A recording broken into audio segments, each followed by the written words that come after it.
Rockstar est en train d'abattre le support physique. Pour remettre le contexte en place, GTA 6 a annoncé ses précommandes avec des versions digitales et une version physique, mais qui en fait est digitale car elle ne comporte pas de disque. Mais un mail a fait surface, il y aurait des versions disques physiques qui devraient sortir. Mais une source proche du dossier travaillant chez Hollywood Reporter a sorti un article. Les joueurs ont très mal interprété le mail qui a été reçu. Il titre d'ailleurs son article par « La décision de Rockstar de passer uniquement au numérique pour GTA 6 est une sentence de mort pour l'industrie des médias physiques ». Voici l'article. Donc le Hollywood Reporter a bien confirmé l'authenticité du courriel qui provenait bien de Rockstar, mais du coup ce dernier a été mal interprété par les joueurs.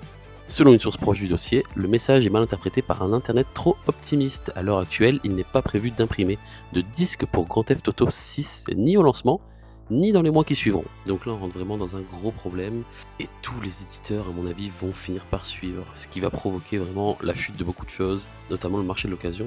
Pas tout le monde peut se procurer le jeu à la sortie, se procurer le jeu à n'importe quel prix également. On pourra plus prêter son jeu non plus.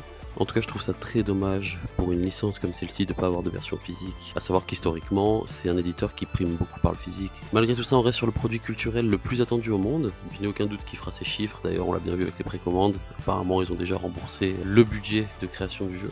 Le seul problème qui s'impose maintenant, c'est lancer des précommandes sur un jeu où on n'a vu aucun gameplay. Alors oui, certes, c'est Rockstar, c'est de la qualité. On sait jamais, on a pu être déçu ces dernières années avec Cyberpunk 2077. Donc on n'est pas à l'abri de tomber sur quelque chose de similaire. On verra bien où cette histoire nous mène. Laissez un petit commentaire, un petit like, abonnez-vous si ça vous a plu. Allez, ciao l'équipe.